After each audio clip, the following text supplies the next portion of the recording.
ఆ సుమ్మక సారక్క దయ వల్ల 12 రాష్ట్రాల మీద గవ్వలేస్తున్నాం.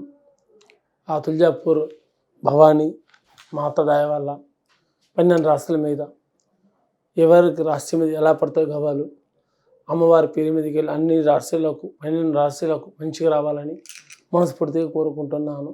తులారాశి మీద జూన్ నెల తులారాశి మీద గవ్వలు వేస్తున్నాం. ఎలా వస్తుందో చూద్దాం.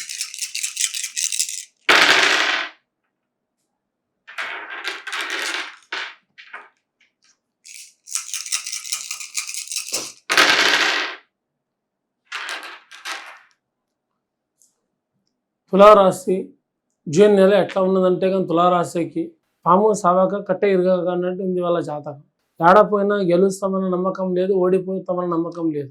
దేవుడి దయ వల్ల గెలిపే ఉంటుంది, ఓటమి అయితే ఉండదు. కానీ మొదటి నుంచి భాగ్యరేఖలే ఉన్నాయి. కానీ కొంచెం తర్వాత మెల్లమెల్లంగా నెలల పట్ట మంచి రావచ్చు, చెడు రావచ్చు. 3 పనుల పట్ట ఇబ్బందులు వస్తాయి. అది లోకుల వల్ల కూడా కావచ్చు, తన వల్ల కూడా కావచ్చు, బ్రహ్మ వల్ల కావచ్చు. అది ఏదో ఒక మూలం వల్ల మీకు సమస్యలు ఎదురొస్తూనే ఉంటాయి. అది జాగ్రత్తగా నడుచుకుంటే మీకు చాలా మంచిది. కానీ చుట్టరికం వల్లతో వేరే వాళ్ళ సాహసంతో స్నేహంతో ఏదైనా పని చేసేటప్పుడు జాగ్రత్తగా పని చేయండి. చిన్నవాళ్ళు కానీ పెద్దవాళ్ళు కానీ. చదువు మీద ఉన్నవాళ్ళు కొంచెం జాగ్రత్తగా శ్రద్ధగా చదవాలి. ఉద్యోగంలో చేరుతున్న వాళ్ళు కొంచెం జాగ్రత్తగా చేర్చుకోవాలి.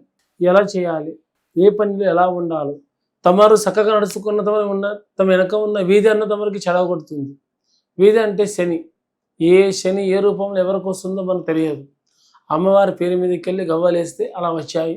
కాబట్టి ప్రతి ఒక్కళ్ళు చదువులో ఉన్న, విద్యలో ఉన్న, ఉద్యోగంలో ఉన్న, వ్యాపారంలో ఉన్న, భార్యాభర్తల్లో ఉన్న, కుటుంబంలో ఉన్న, ఉద్యోగంలో ఉన్న జాగ్రత్తగా ఉండండి.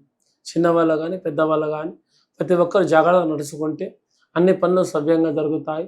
ప్రతి ఒక్కటి మీకు క్షేమం జరుగుతుంది. ముందుకు కూడా ఈ శాంతంగా ఉంటే మంచిది. అందరికీ నమస్కారం.